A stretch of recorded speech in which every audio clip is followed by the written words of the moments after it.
पिचलं जालिम भक्तानी बेकार केले तुझ्यावर करणी हा तुमडीत पायाची माती घेऊन लिंबू फिरवलाय तुझ्यावरुनी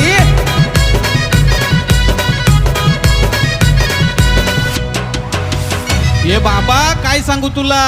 राती कोणतरी येऊन घशावर बसला ना माझा घसा दाबला काहीतरी कर ना हिरा पिरा टलू दे ना त्यांच्यावर उलटू दे केलाय जादू टोनार दादा केलाय जादू टोना केलाय जादू टोनार दादा केलाय